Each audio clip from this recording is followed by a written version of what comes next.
Hi, I'm Dan from JBA, and what we've got here today are the JBA Trust physical models. So we're going to be looking at some of these physical models that are used for training and education in coastal and flood risk management.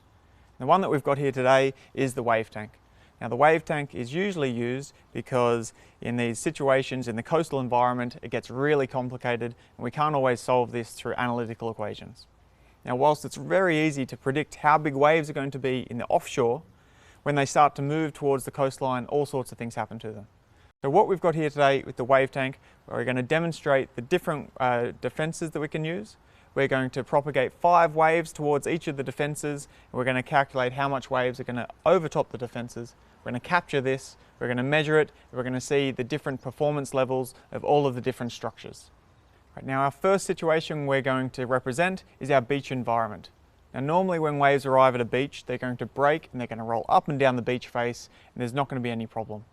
So the first thing we're going to do, we're going to send our 5 waves down, we're going to have a look what happens.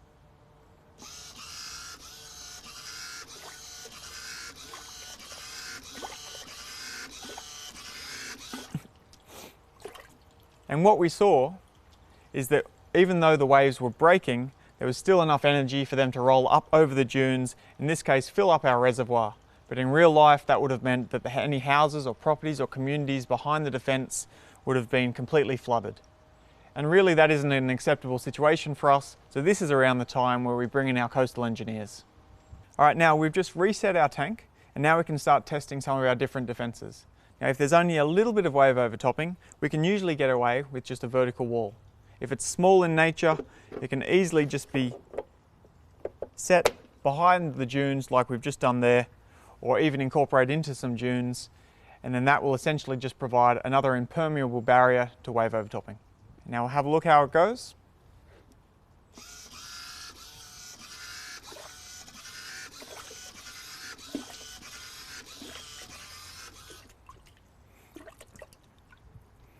Now we did get still some overtopping, but it was a lot less than before. And we'll have a look how much we've actually got. Now what we've got here, we'll call that about 50 mil. And while it's only a little amount in our physical tank, this could easily be say 50 litres per second in real life. This is the sort of volume that will start leading to some problems. But still, it's better than if there was nothing behind there at all. And what we want to do now is see if we can try and improve the situation even more. Now the next defence we're going to check and test is our sloped revetment. Now this is about a 1 in 2, also known as a dike. And what we're going to do is we're going to put it in front of our defence. Now the argument is that we're going to now induce more braking against it. The waves are then going to be smaller when they hit our defence, and it's going to have a better performance. Right, now we'll run our 5 waves through the tank.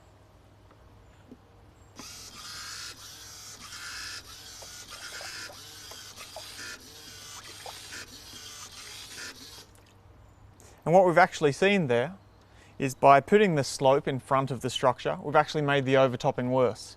Where we thought the waves would break and dissipate their energy, they're actually hitting the structure, breaking right on it, and using it as a ramp to get over the defence itself. Now we'll just see how much water that we've got. Now what we've got is a completely full beaker, so we've made it consistently worse. Now we'll get that one back. Now there are a few ways that we can improve this coastal defence without changing any of the sediment properties or the slope in front of it. And the best way is to use a recurve wall. Now the beauty of this is it's not any higher or larger in the structure, but it's got this unique shape. Now this unique shape allows the water to come up, actually get captured in here and then shot back out to sea. And because of the nature of this, there's going to be less waves coming over the defence. Now we can show this by simply removing our vertical wall and clipping in our recurve. Now what we're going to do now is run our 5 waves again and see if there's any difference.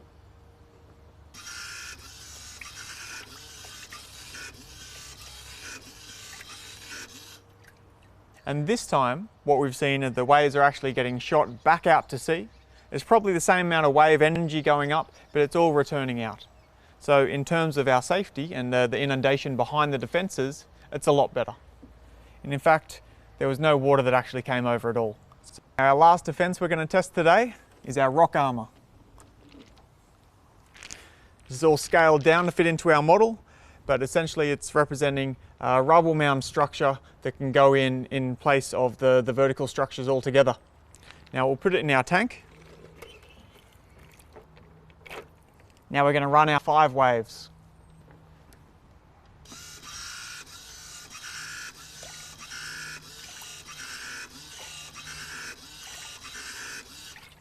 And what we've found is actually the rock armour is a really good defence. It allows the wave energy to be absorbed. When the waves come up, they'll hit a rock, they'll go left, right, up, down, they'll hit another rock, they'll have to squeeze through gaps and change direction, and all the time they're really dissipating their energy. And when we have a look at the performance, we can see we've got very little, maybe about 5 mil. Rock armour is really effective. Now it's also cheap, but it has its drawbacks. You know, it covers up the beach, we get oyster growth, so it's always not the best option. Now another thing we can look at is going further offshore. And in this situation, we've gone for a nearshore breakwater. Now in reality, we can build a breakwater as high as we want, but it's going to be very expensive. We can completely block the waves if we want to, but it's going to also be unsightly. So in this case, we've got a submerged breakwater, and this one will actually sit under the water. So just put her in.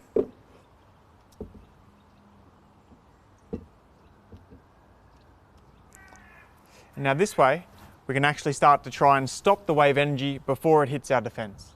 So now again, we'll run our 5 waves.